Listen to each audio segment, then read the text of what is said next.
Hi, I'm Peggy Farren. Welcome to the Understand Photography Show, where we talk about travel, nature, and fine art photography. Today we're going to talk about iPhone photography. This is something new for our show. I do want to make a couple announcements first, though. We have two Everglades trips coming up in January. They're each 4 days.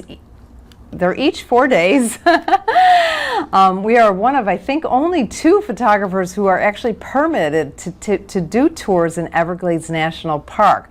So Joe Fitzpatrick leads those. He's been doing it for many years, so he knows that park and he knows where to take you. And he is an amazing instructor. If you listen to the show on a regular basis, you've heard shows with Joe. He knows pretty much everything there is to know about photography, and he can teach you in a nice way.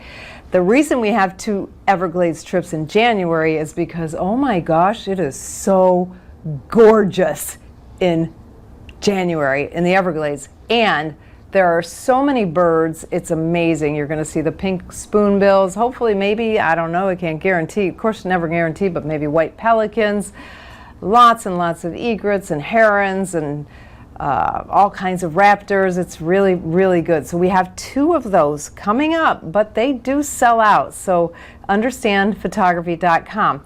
And then the two other tours we have for 2020, Joe is leading a trip to, like we call it Old Florida, the Forgotten Coast, the Apalachicola area up in the Panhandle, where there's cypress trees and old cars and old boats and oystermen. It's just real kind of rugged. We're not rugged, but the scenery is rugged. It's really cool. That's coming up at the end of March 2020. And then I have one opening left for our ladies only South Africa tour, which is in September 2020. It's a little bit of a luxury tour, and it's going to be amazing. It's limited to just 5 ladies. Can you imagine an Africa tour like that? I got one opening.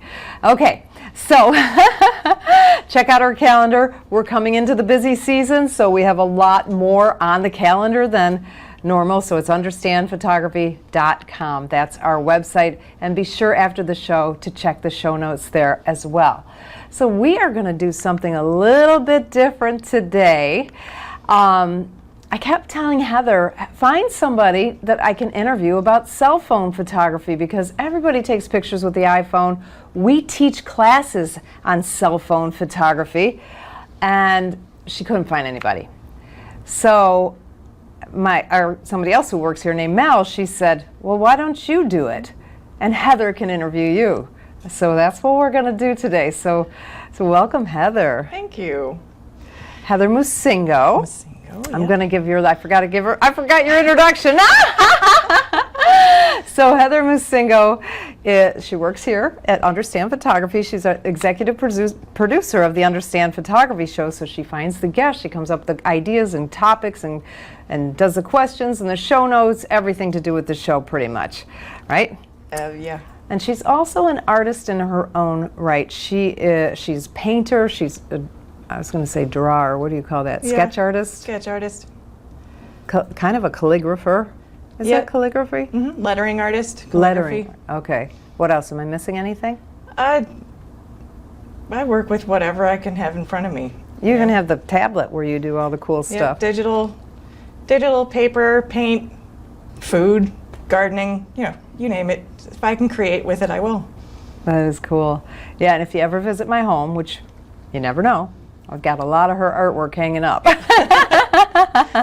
because she's really good. All right, Heather, so you're in charge of the show. All right, so cell phone photography is our topic for today, and just what do I need to do to get started? Where do I start? Okay, well, the first thing you want to do is to make sure that your operating system is up to date. So go into your settings. It's usually right at the top. It's going to say, usually you'll have like a little, what is it, a number or something? Yeah, it gives you a little notification. Yeah, you have some kind of notification. So make sure the operating system is up to date, because it's going to... Otherwise it gets buggy. You get bugs, but you also get new features. And sometimes they're features for your camera. So I mean, one of the features in the newer iPhones is the live photo option. Well, they've come up with different options within the live options since I got the phone, and I get Okay. the updates. Well, not this one, because I don't know if anybody knows my story about my phone getting stolen, so this one's a new used phone. And then the other thing to me when you get started is just to make sure you're holding the camera correctly. You want to keep your elbows in. You know, a lot of times, and of course, young people are so good at it, they can hold the camera way out and they can take pictures with one hand. If you hold the camera with two hands and keep your elbows in tightly, you're going to get sharper pictures, especially at night or if you're inside when there isn't a lot of light. Because it's a camera. So if there's not a lot of light, your camera's going to slow down that shutter and you're going to have blurry pictures. You get blurry pictures on cell phones as well as every other kind of camera, right? All right, what else? How do I set up composition? Okay. Well, this is optional, but I like to put the grid lines on the phone. I think the grid lines really help you with your composition because they remind you, when you can see those grid lines, they remind you about the rule of thirds. So they remind you where to put the horizon. You want the horizon either on the bottom grid line or on the top grid line.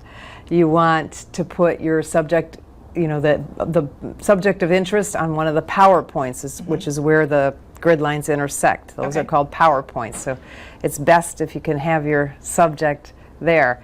And then, of course, it helps you keep your horizon straight. That's the biggest thing. Because it's hard when you're just this tiny little cell phone, you know, especially if you're a photographer with a big camera that's heavy. It's a lot easier to remember to keep your horizon straight. But when you're kind of doing a quick phone picture, right, you know, it's a reminder. So to set it up, you have to go into, on an iPhone, you go into your settings. So that gear, hit that. I'm trying to remember but I think you go into your camera app and then you'll find the grid and you just turn it on or off. Okay. So if I'm putting my subject on one of those little grid points, how do I focus on the subject and have it not focus in the center? Good. See how good you are at this. That's a great question. What is so cool, and I'm pretty sure the Droids do this too, but on the iPhones, wherever you touch, when you touch the screen is where it's going to focus. Okay. So if you do just what you just said, you put the subject off center, you just touch the subject, or touch the screen where the subject is, and it's going to automatically focus there. Okay. Now I've noticed that when I touch the screen there, it brings up a little like sun icon. What does that do?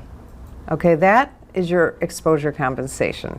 So if you just touch the screen, it won't come up. If you just like tap it. Okay. But if you hold it for a second or two. Yeah, not even a second. I don't think it's really short. You know, if you just hold it for half a second, then you get that little, it's like a little slider. And it's funny because originally I thought you had to get your finger right on that slider, but you can just slide anywhere on the entire screen. Okay. And if you slide up, your exposure, we call it exposure compensation, your exposure is going to brighten. And if you slide it down, your picture is going to get darker. So that we could use that like at sunset when you want to make the colors pop a little bit more. You just slide it up a little bit and it. Well, it's not going to do anything for the colors, but it's the lighting. The lighting, okay. So it's either going to be darker or lighter. But sunset's a good example because, you know, your camera's metering on sunset, you know, your camera's metering on the whole scene, okay? Right. So it might give you a good exposure, but it might not. If it's a bright sun, it might be too dark, and so you might want to lighten it up. Okay. If it's, you know, if it's dark, it might make it too light. So, you know, that's the nice thing about using that exposure adjustment. You can just slide your fingers up and down, and you can make it brighter or darker. I use it mostly, the main time I use it is on backlit situations. So if I'm taking a picture of you and there's a window behind you, you're going to come out too dark. Right. So I don't care about the window, so I'll overexpose the window. I'll put my finger on your face to focus, and then I'll slide up Okay. to get you lightened up. Okay, so that's the main time I use it. But anytime your automatic is not giving you what you want, you can do that, right? If there's a lot of high contrast in the picture, if and your exposure gets wacky, you can kind of help adjust it. Now just keep in mind though, if you have a high contrast with a bright window and a dark, something inside, something's going to have to give. Right. Either something's going to be too dark or too light. You can't have that perfect exposure unless you're going to bring out some studio lights and, I don't know, I'm just kidding. But that brings me to HDR. Right. Does the HDR setting help to compensate for the The contrast? HDR on the iPhones is pretty good. I mean, it's not perfect, but it's pretty good. So if you're in that same situation with a high contrast picture, put your HDR on. Now, I have opinions on the iPhone and HDR because with the new iPhones, it's kind of automatic. Right. It's in your settings now. Okay, it used to just be in your camera app. It was a choice that you could turn it on, auto, or off, I believe. So now it's on automatically, and I prefer control. I'm a control freak. So I go into my settings, I turn it off. I'm not sure exactly where it is, but I'm sure it's under settings, camera probably, and then HDR. So I turn it off. But then it shows up as an option in my camera app. Then I do put it on auto there. But then Okay. I can turn it off if I want to, instead of having to go in the settings and all that nonsense. Why would you turn it off? Like I noticed it's on all the time. Yeah, If you just open your camera, why would I want to turn it off? that's a good question. I'm trying to think of an answer. Maybe you want the background to go dark because it's ugly. Oh, there you go. There's a good answer. I found one. Okay. Way to come up with that. on Or the if you fly. want to overexpose it or whatever. Yeah. Put me on the spot, Heather. But you know what? That makes me think of flash, too. You do have a flash on your camera, on your phone? Is it a decent one? No. It's horrible. It's horrible. All right. But it is better than nothing sometimes. All right. So I'll use it, but you have to be so close to whatever you're taking a picture of. It's such a weak flash, it barely works. Okay. But I'll use it just as fill flash, if I just need a little bit of flash on something. But you know what really works better that I do more than anything? Since everybody in the world seems to have a cell phone, I'll have somebody else use their flashlight, and I'll use that light rather than use that puny little flash that comes on the. Interesting. But you can't use your own flashlight and take a Right. picture. So you need somebody else's flashlight. How do I stand over here? There's always somebody around with another. There's Yeah. always someone around with another phone. So, but the flash, just make sure the flash is turned off. You have choice. So on the top of your camera app, you'll see the little lightning bolt, and I think it's on, off, and auto. Leave it off. If it's on auto, you are going to be so sorry because you're going to try to sneak a picture in somewhere, like at the Philharmonic at the fancy concert, and you're going to try to sneak a picture on, and your flash is going to go off. And the usher's going to rush over to you. Not that that's ever happened to me. Not talking from experience. No, but there's no reason to have it on auto. And I think that's the default. Okay. So make sure that you turn your flash Off. on off. Keep it on off. Okay? All right. So I noticed another setting on the camera app is portrait mode. What would I use portrait mode for? All right, on the iPhone and the Droid also, I forgot what they call it, but they do have a similar part of their app as the portrait mode. What I'm learning about the iPhones, though, iPhone to iPhone is a little bit different. So you have two lenses. I mean, they all have two lenses. They have a selfie and a forward lens. But like the iPhone XS and the iPhone 8, I believe, have two front lenses. Okay. So the portrait lens is a little bit longer lens. So if you need to zoom, that's actually a much better way to zoom than by using your fingers to zoom. Okay. Because if you're using your fingers to zoom, you're not actually zooming the lens, you're just cropping the photo. Yeah, I do notice that it seems to be more grainy if you try to zoom in. Because you're just cropping it, you're taking away pixels, and you already, they go, oh, this phone has all these megapixels, but, the sensor is very, very small on these phones, so Right. you just don't have that much room to crop around that much. So when you zoom, you're cropping. When you zoom with your fingers. It's better to take the full frame and then edit it and crop it later. Will you just keep the pixels? Well, cropping, you're still going to lose them. So, but it's Okay. the same thing. Okay. You're going to lose them either way if you can't get close enough. Right. And that's okay. your only option. Sometimes it's better than nothing.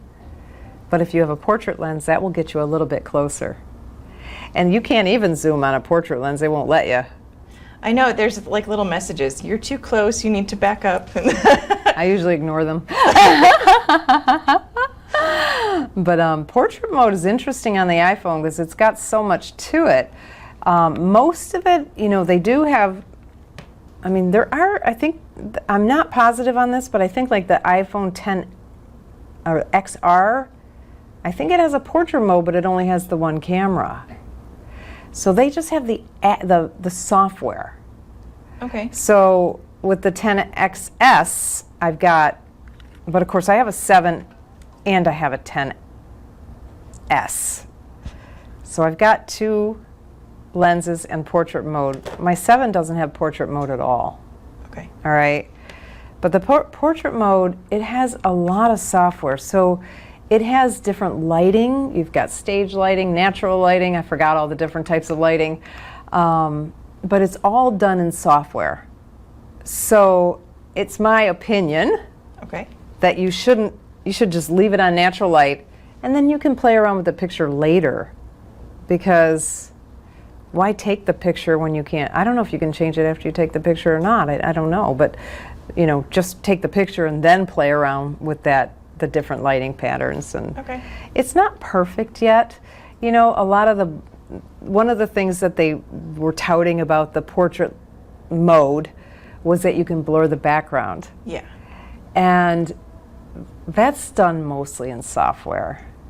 So if you don't have a lot of contrast, if you have, like for instance, if you have a picture that has a similar color background as the subject, like if you have a, blonde-haired woman against a wheat field or something, it might not work because it's looking for it's the software looking for contrast and blurring the background out. And you can blur the background out more or less in post again. It's funny because it gives you a little slider and it pretends like it says like F28, F16, and it gives you like a sharper background for F16 and a blurry background for F28, but it's just an illusion. It's just the software making it blurrier or less Interesting. blurry. So if you don't have that sharp contrast, you're going to have your hair blending into the wheat fields. wheat field or something. You might have your hair all blurry. I don't know. So they're still working on it. It's still got a little perfecting to do, but it's pretty cool. It is. It's pretty cool that you could do that. And again, it's in the software, so you can do it after you take the picture. Gotcha. But you do have to use that portrait mode to take the picture. Okay. Okay, and then it'll give you the options. Now, can I use that, like to take a picture of a flower to get the blurry background? Yep. It works the same way. It works really, really well, actually, because a flower usually has a high contrast background, a yellow flower on a dark background or something, so it can see those edges. So it almost works better on something like a flower than a person. Do you know how close you can get to your subject with the phone? I don't remember, but it will tell you. It will yell at you. It will yell at you. Or it won't focus. Yeah. you know, and you'll be able to tell. You can see if it's focusing or not. So, but I don't know the answer. I know it's not a macro lens, so you can't get too close. But you can. It's pretty good. I mean, they're pretty sophisticated cameras for being so tiny, you know? Okay. What else? What else? I'm trying to remember, like, all the options. Panorama Pano would be the next mode, one. because I use pano mode a lot. It's good for when you're traveling, these wide open spaces like the Grand Canyon and all the national parks. But you know what I else bet is? you used it in Tuscany a lot, didn't you? Probably. I can't remember that part back. It was just last month. It's been a lot going on since I got back. Did I use my cell phone? I don't know. Anyway, you know, I love panos, and I like the you know, this thing really does a nice job on panos. But the nice thing about panos with anything, but with the cell phone, is sometimes I'm going to take a picture and I can't fit the whole thing into frame, so I'll put it in pano mode, and I just do like a 1-inch pano. I just pan just a tiny bit just to get, and it looks like a normal picture. It doesn't even look like a pano. Okay. So you don't have to do the whole strip. Yeah, you can just do a little tiny picture. One of the things, though, is you do have to do them vertically. You have to hold the camera vertically. You can't hold it horizontally. Well, that's not completely true.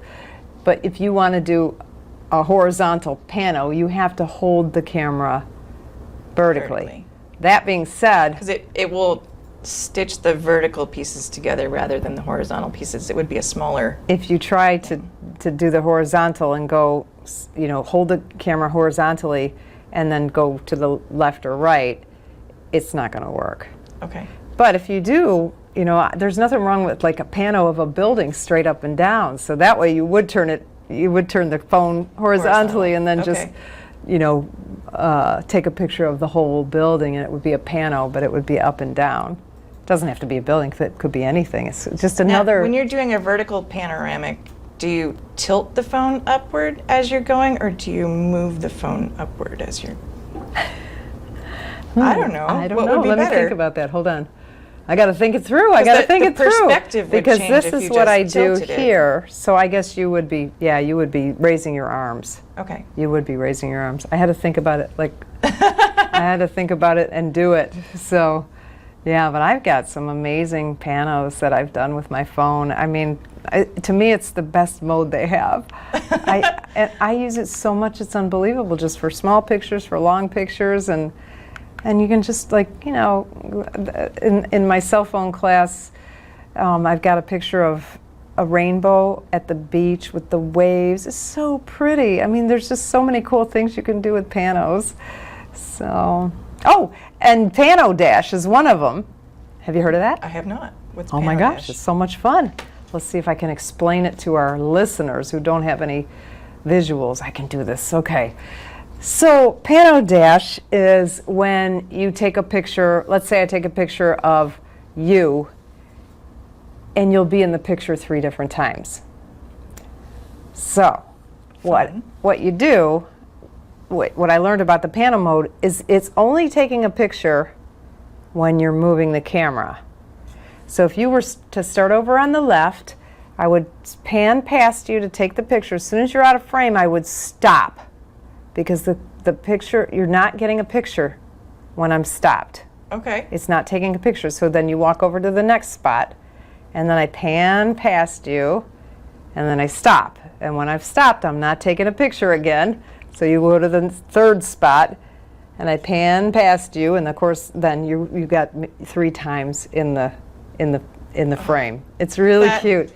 It takes practice, though, because we teach that in our cell phone class. We do the cell phone class like to a lot of country clubs and camera clubs and things like that, and we'll say, okay, now go practice. And it is so hard not to push the button again. I bet. Because you only push the button when you start and when you finish. So I would say at least 75% of the people hit the button to stop it when they stop. So they have to start over.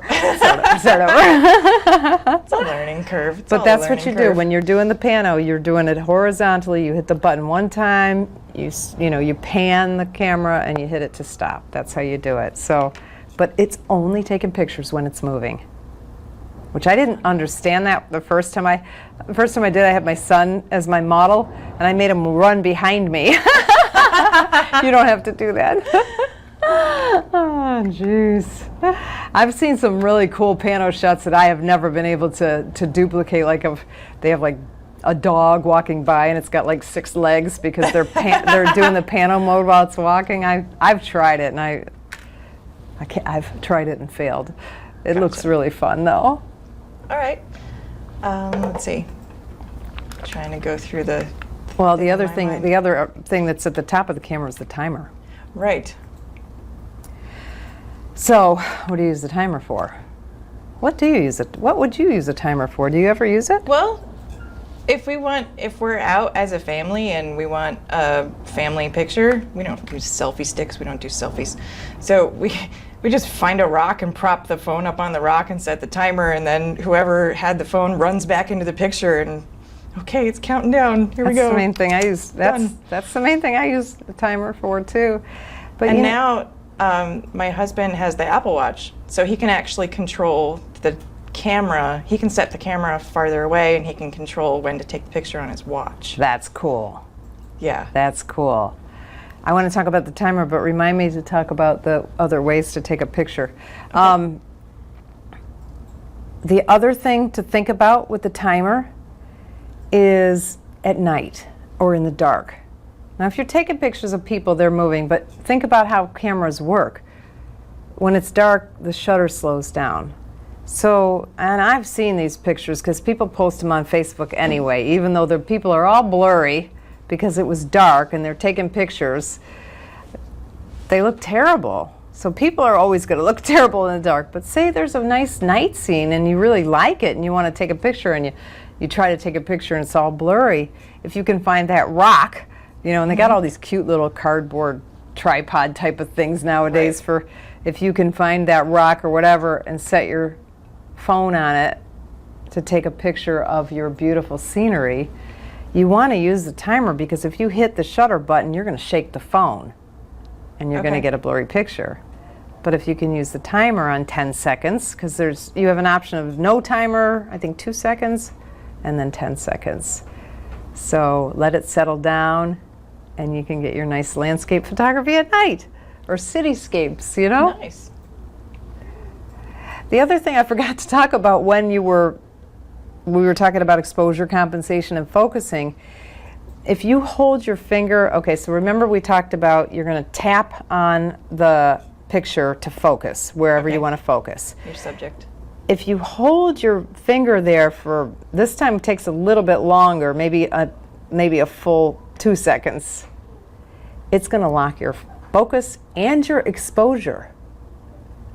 So if you want to lock your focus at times or your exposure, because what happens, let's say I've got this beautiful night scene and I look at the back of the camera and it's overexposing it because it's trying to bring out, and then you got all that grain, and I want it to be dark. So I'm going to bring the exposure down like we talked about, put my finger on it, bring the exposure down by sliding down on the phone, and then I'm going to lock it. I'm going to hold my finger there for a minute to lock that exposure. I'm going to put it on the rock, do the timer, and take the picture. That makes sense? It does. Okay. It's hard to do without visuals, and we want to be sure we're kind to our listening audience. The other thing my husband always tells me before I take a picture is to clean off the lens on the front of the phone. Oh, that's good advice. Like, there are so many fingerprints, and if you chuck the phone in your purse, it's got makeup and dust and stuff all over it. You're gonna get a better picture if you clean off the lens. That is really good advice. That is good advice. And you should have a lens cloth. T-shirt. Edge your T-shirt. Should use a lens cloth. But I don't know if that's realistic at all times, right? I did want to talk about, though, another way to take the night photography or whatever is to use, if you use your earbuds that came with the camera, you plug them in, and you can use the volume up button to take pictures. Oh, wow. So you can, unless you It's have like a a remote fancy trigger. iPhone, you got that. If you got the iWatch. iWatch, you can do it that way too. But I don't have one of those watches, so it's just so easy to take a picture with the headphones. And that's something that, you know, if somebody said that's your stealth spying on people too, because you can pretend like you're listening to music, you got your headphones in, you're bopping your head, and you're like spying on people, taking pictures of them. It's a good way to pick travel portraits on the fly. It really is, because, you know, sometimes travel portraits are cool and you feel a little bit like, should I take the picture of this person or whatever, you know.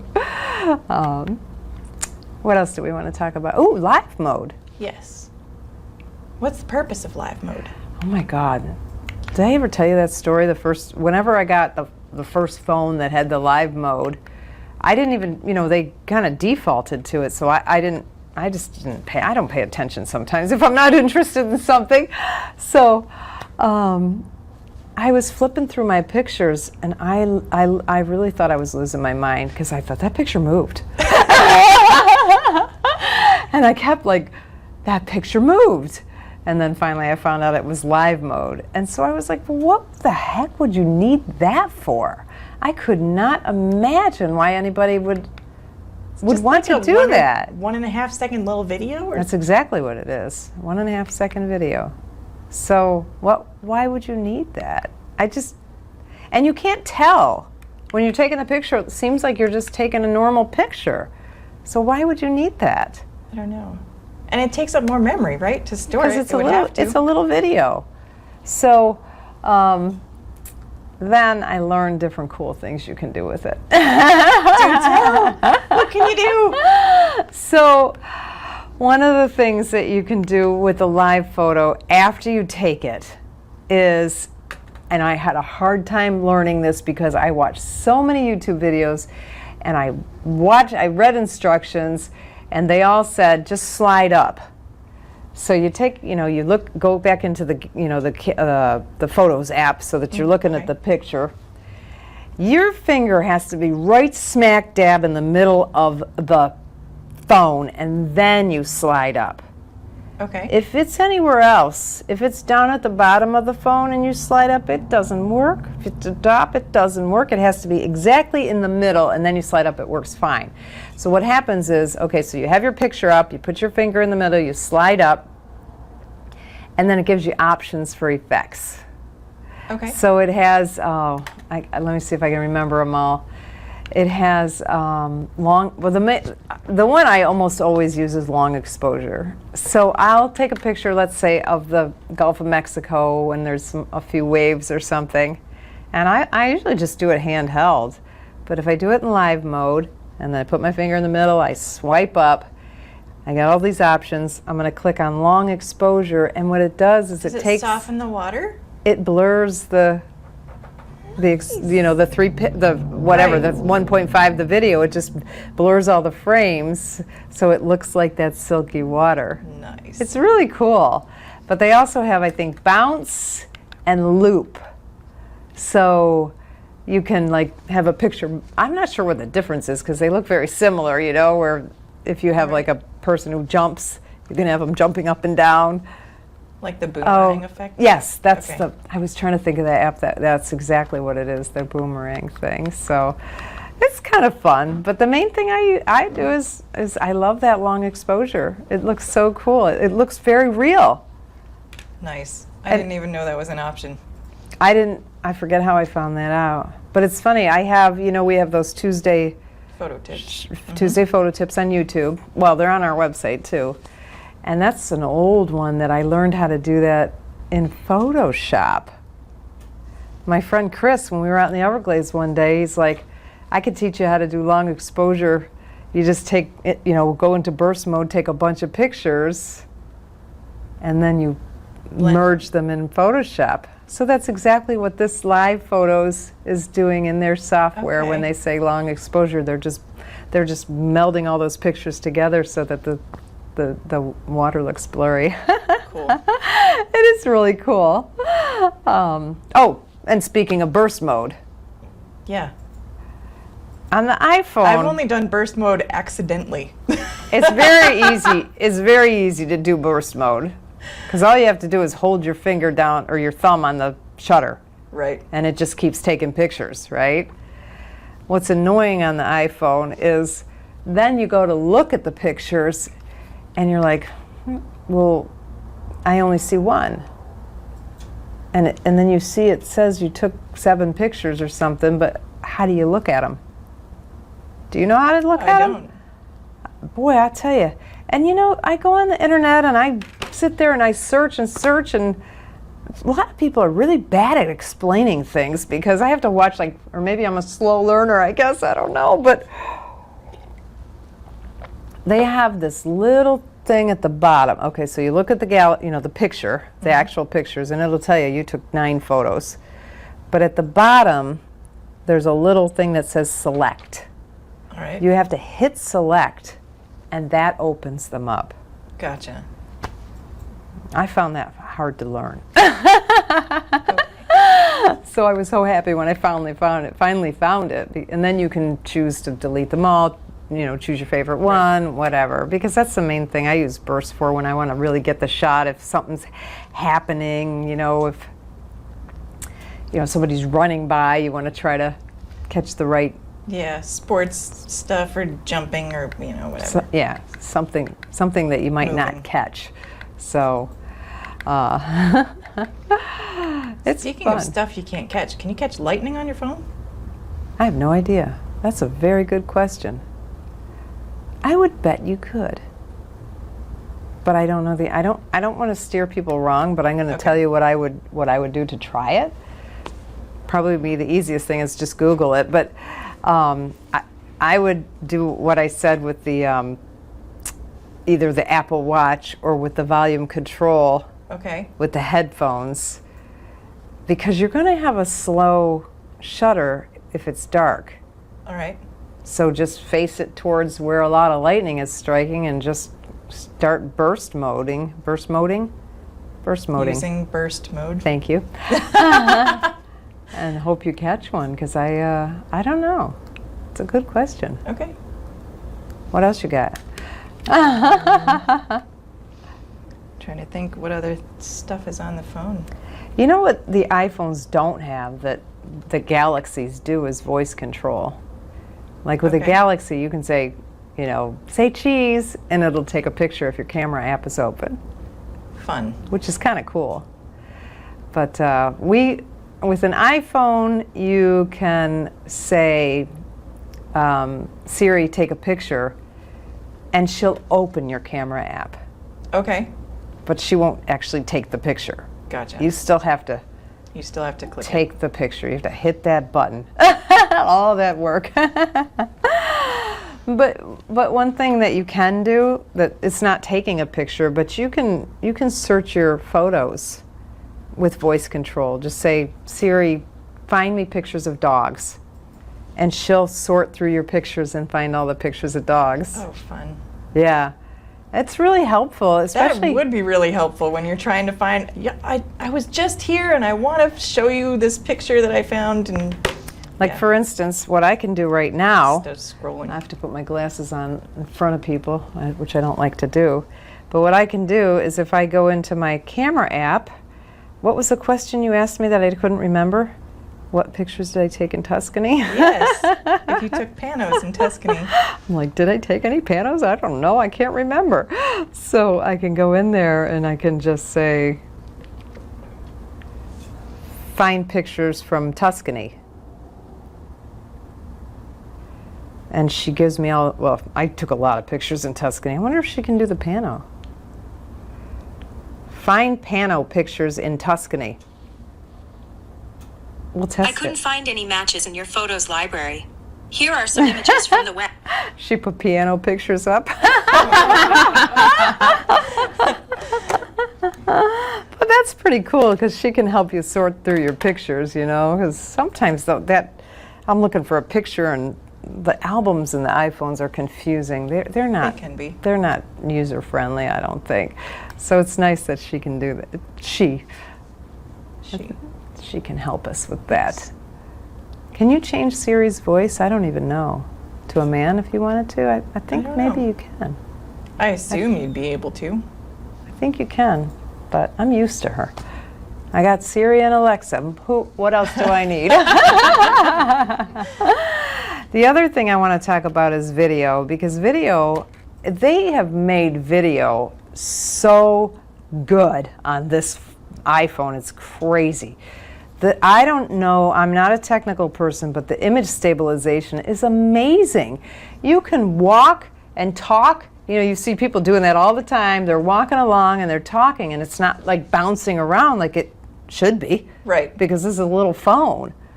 So the image stabilization for video is amazing. And some things are just better in video. They are. Some things you need to take a video of. What else is nice about this is after you take the video, when you go and look at it, oops. When you go and look at it, you'll see a little edit on the, I think it's on the top, or maybe it's on the bottom, now I can't remember. I think it's on the top. So you click on edit, and you have this little, like a slider, and you can actually shorten it. You can cut it. So, you know, if you think something's going to happen and you get ready ahead of time, like you want to take video of the fireworks. Okay. So you're going to be ready before the fireworks explode. So you're just sitting there taking a video, and it's, who wants to watch the first minute of nothing? So you just hit edit, and it's so easy. You just slide your finger along and just cut out the beginning to the point. Can you cut and you anything in the middle, or is it just the ends? You can, I just don't know how to do it, I don't think. Okay. I just remember Derek edited a video while they were, when my son was in the full band, when they were on tour, and Derek edited an entire video on his iPhone. And that was a long time ago, so if he did it then, must be able to still do it. I just don't know how to do that, but that's a great question. We should learn how to do that. We should. In our spare time. Yeah. The season coming up. The slow-mo is another video option, and that's something you take the video in slow-mo, and then in editing, it's the same thing. You look at the, go back into the gallery to look at your picture, and it also has the same shortening. You can edit to shorten a lot, but you can also decide how slow or how fast you want the slow-mo to be. Fun. So you can slow it really slow, or you can make it, medium slow. And so that's kind of fun. So you can do that. You can also zoom while you're videoing in slow motion. So you can come up with some cool videos. So much you can do with just a phone now. I know. And we all have our phone with us all the time. Always. We all have our phones. So take the picture. I'll tell you the biggest mistake, because I bought both my new phones in June. And then I went to, and I had a lot of problems. I had some really bad service from where I bought it, and they never set my phone up for me. So I went to Italy, and my phone got stolen. I didn't have anything backed up on the iCloud. Oh no. So go into your settings, make sure your stuff is being backed up, and then if you're not going to pay extra, because Apple likes to make money, so they're not gonna back a lot of your stuff up. So what they do is they start pushing the old stuff out. And Okay. you're losing that. You're losing it if you're not saving it. So Gotcha. either pay them the money or make sure you're cleaning out your iCloud folder on a regular basis. They do give you warning. They say, hey, Okay. your iCloud folder is almost full, so you can go in and empty it out. I have a little gadget, and of course I don't have, I'm not even sure if I can remember the name of it. I think it's called a Transcend Jet Drive. You'll have to put a link in the show notes. I think I remember that's the one. But I really like that, because rather than depending on the cloud, you just plug it into the bottom of your, it looks like a USB but one side has a plug for the iPhone. So you plug it in and it says, do you want to back up your photos? And you say yes. It puts all your photos on the little thumb drive. And then the other side is a USB. You plug that into the computer and it says, do you want to load these onto your computer? And you say yes. Nice. So it's just, and it takes a minute. So if you can remember to do that every couple of weeks or something, you're not gonna lose your pictures. Because I lost, and as you know, my dad died, and I had some memorable pictures in there, and they're gone. I'll never see them again. So Good tip. me who lectures about backing up your photos, I lost some important photos. So Wow. All right, anything else that I should know about taking pictures with a phone? I'm trying to think if there's any other tips that I can think of. Now, part of it is just to remember. Remember that you've got these options. Yeah. Like when I was I went to Prague this summer, and I don't take a lot of video. I just don't think of it. I'm a still photographer, and I just don't remember the video. But I went to that statue of Franz Kafka's head that moves around in Prague, and there's no picture that can give that justice. You have to see it on video. Right. And that's what I mean about the stabilizers. I just held that thing in my hand, and it was so steady. It was amazing. It's just amazing. There's some really cool things. So remember you have these options. Remember you have the the panoramic mode that you can do these cool things. Remember to use video, to use slow motion. At my son's wedding, which was, I don't even know how long he's been married, but I had my little Panasonic Lumix with me, and I accidentally hit the slow motion video. I was trying to take a real video because it started pouring rain, but there was no lightning or anything, so they all just kept dancing in the rain, and it was outside, obviously. Anyway, and then the DJ was playing like Purple Rain, and I was like, so cool. So I took a video of it thinking I was doing it in regular video, and I had accidentally hit slow motion somewhere. It is the coolest video you ever saw. Nice. It looks so cool with them dancing slowly with it. It was like pouring hard Florida rain, It was really cool. So that was an accident, but just don't forget that you have all these different options. The other thing with, any type of photography is just always be thinking of your composition. It's a really good idea to take a class to learn composition rules, and it also helps you to remember to get down low, to stand up, to turn your camera sideways, to, all the different things that sometimes we just take the same picture as everyone else from the eye level. Same level. And there's so many, time lapse. There we go. I should probably look at the phone to see the options so we don't forget anything. I love time lapse. That just takes a picture every however many seconds. And the first time I ever used it, I just was sitting on the beach watching the sunset. I think it was by myself. And, people are walking. It was during high season, so a lot of people are walking by, and they're all in silhouette. And I just sat there with it in I think I actually put it on my lap. And it was just taking this time-lapse video, which turned out to be just a short video. But it's all the people walking by and the birds flying by. And it just, the time-lapse was that choppy kind of video. It looked so cute. Then, another time I used the time-lapse, I had this job photographing the children who were in the professional, so the Miami City Ballet, they used to do the Nutcracker here in Naples at our Philharmonic Center. So I got the job to photograph the children. They were local children who danced with the Miami City Ballet, and they had those amazing costumes and all this other stuff. So my friend Charlie always helped me with it. I would take the portraits individually, and then they would go over to Charlie, and as he got the whole group, he would take a group shot and they'd go out on stage. So it was a very fast-paced, busy day. I bought this little gadget. It looks like an egg timer that you put the phone on, and it turns it around in a circle. And so I put it on time lapse for an hour, and I just did a time lapse of us, the whole scene with all, I mean, there's like 70 kids. I mean, it's a busy, not 70, but maybe, I don't know, I can't remember, I'm bad at memories. But there's a lot of kids, and a lot of them are just sitting backstage waiting, and they're playing games, and they're, in their sleeping bags, and then Charlie's working and posing groups, and I'm posing singles, and on the time lapse it was so cute because right towards the end the kids noticed it, and right towards the end a kid just puts his face right up to it, and then it ended. That's a perfect ending. And I think I paid like $10 or $15 for that little egg timer thing. I don't know, what would you call that? A cell phone rotator? I don't know what it would be called. Yeah. But it was just a wind tripod, up. right?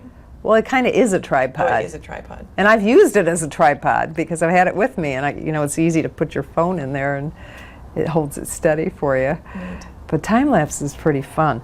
All right, you look at this phone, I'll look at this and see if there's anything we missed. Because it's like, well, duh, I forgot about time lapse. Time lapse is so much fun.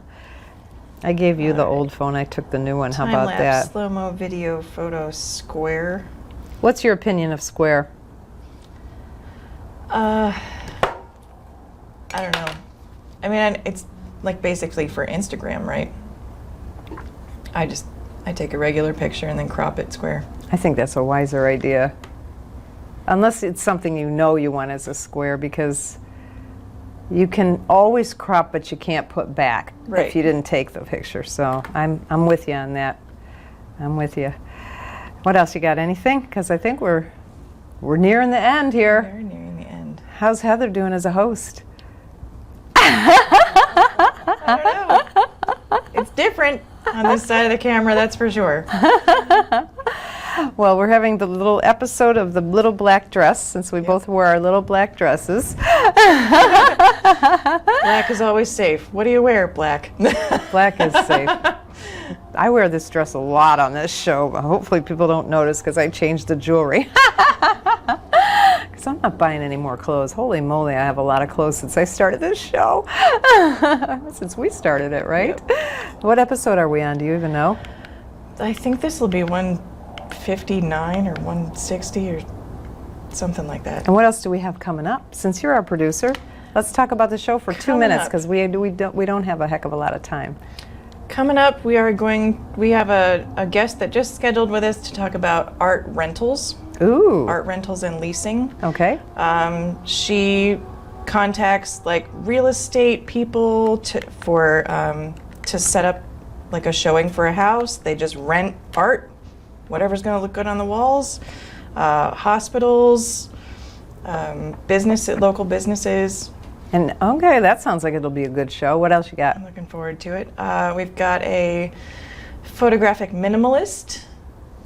Minimalism is pretty hot in the fine art world at the moment. What else we got? I don't know. It's been busy. We got Mike Motes. Is he coming before or Yes. after you, though? Because we're recording. Mike Motes is going to talk with us about macro. Macro. He's the macro guy. He's amazing. Yeah, that should be a good one. Yeah. You know, I'm just jumping back. I forgot. I didn't talk about editing at all with the phone. I only took about taking pictures. We don't have time to go into editing, so maybe we'll do that on another show, although that I think you might need visuals for. Probably. The app that comes on the phone is adequate, but I use Snapseed for almost everything.